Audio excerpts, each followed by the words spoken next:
Hello, this is Tom from the Dreamcast Junkyard, and in this video I wanted to do a quick flick through this.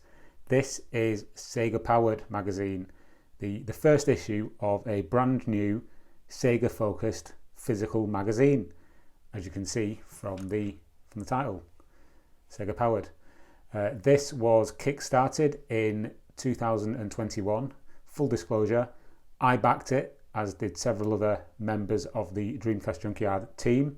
I also know some of the people who made this, so I just wanted to give that kind of full disclosure before I dive in to the pages here and give you a quick guided tour really of what this magazine's all about. So as I say, this is issue 1, released in December 2021. It should be hitting doormats around the world as of the recording of this video, which is January 2022.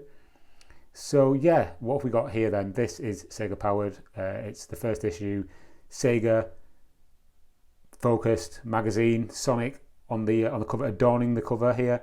Now the thing about this magazine is that it's actually helmed by the former editor of a pretty well-known Sega magazine in the UK, at least, Sega Power, and that went on to become Saturn Power, which was a Saturn magazine I read as a child and teenager.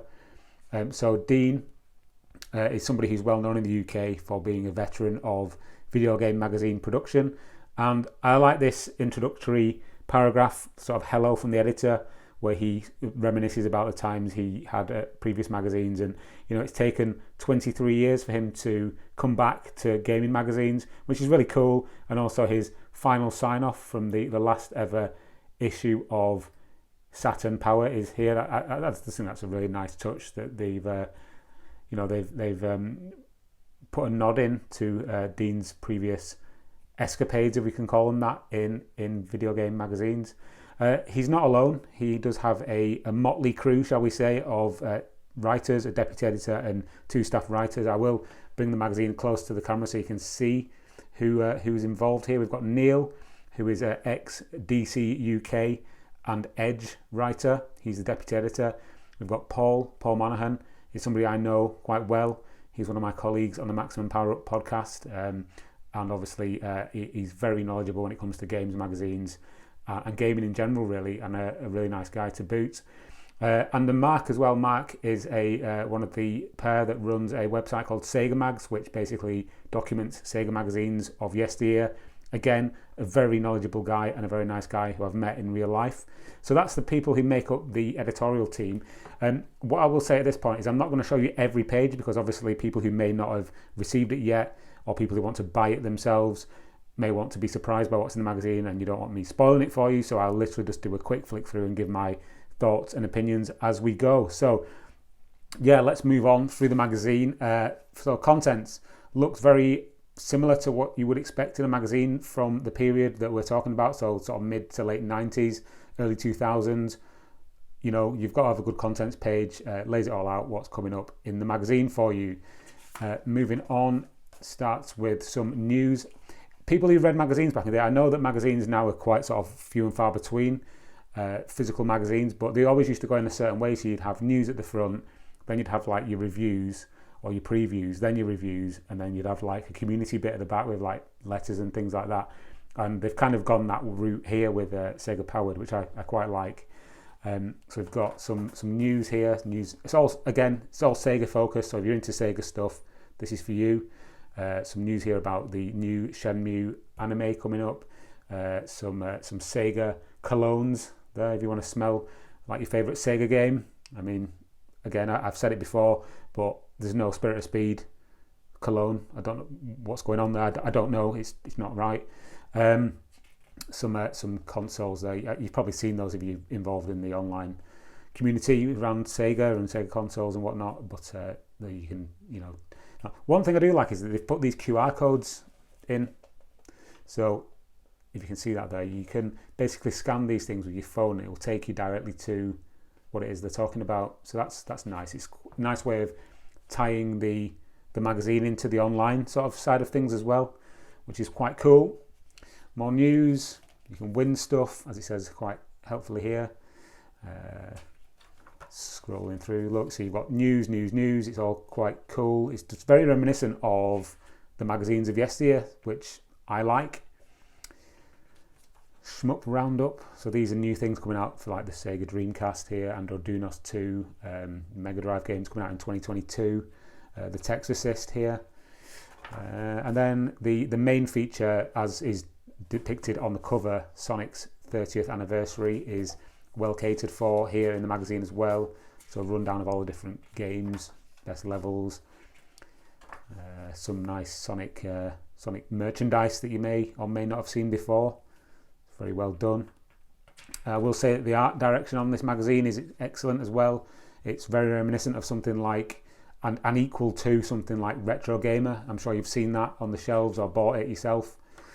So yeah, just scrolling through, Life After Death. You've got things that are Sega-ish, Sega-y, if you want to call them that.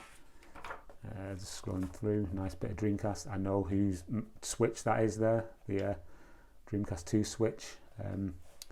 Obviously, I'm predominantly interested in this because I'm a fan of the Dreamcast as well as all other Sega consoles, but mainly the Dreamcast. So the Dreamcast content is what interests me. So if I point that out more than other stuff, that's why.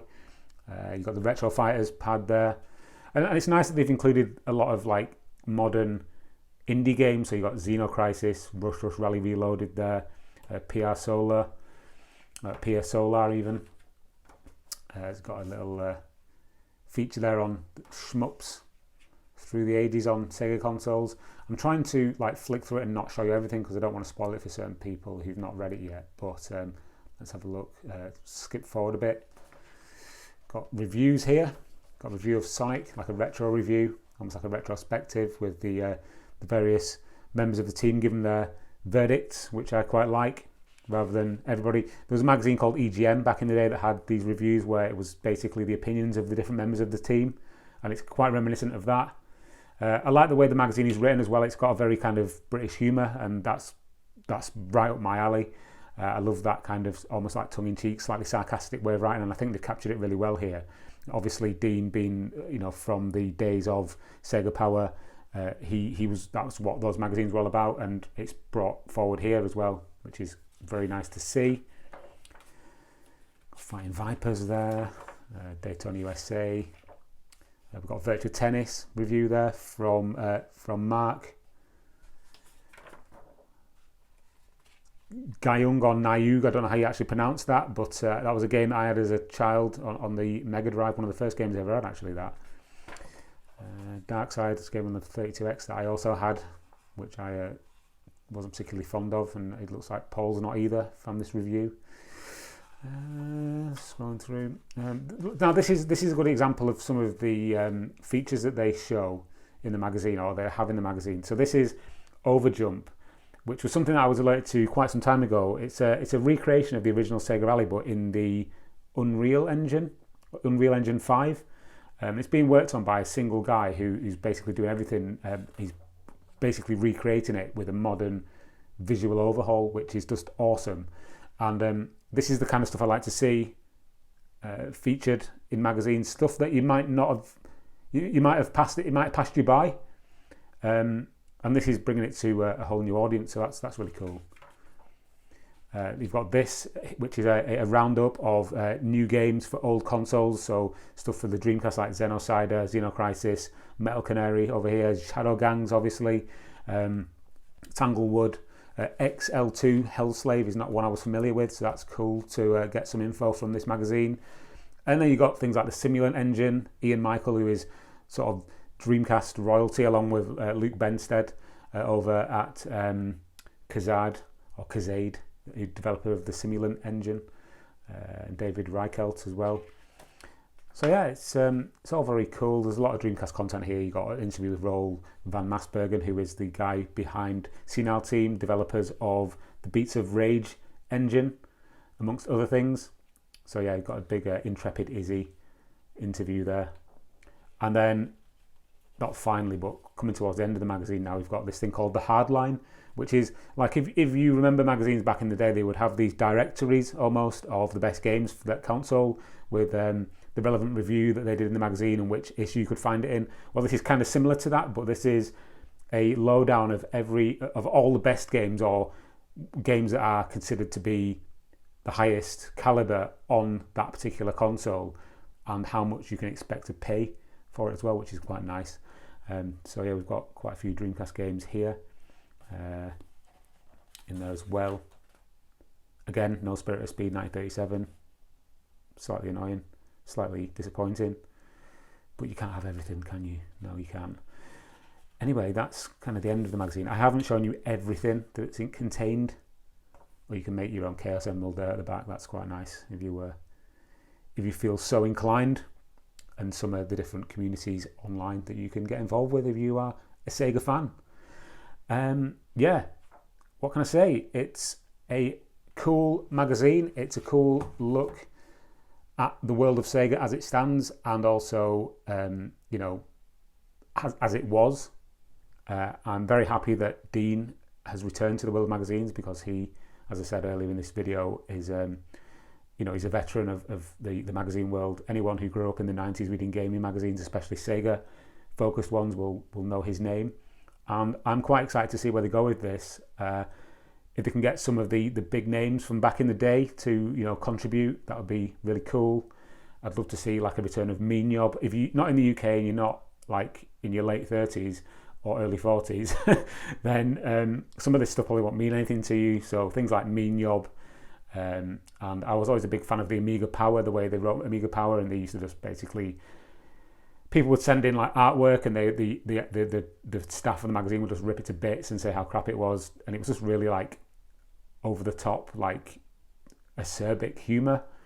And I think that this would be a very good platform for that kind of thing to return. I hope it does, and even if it doesn't, this is still cool.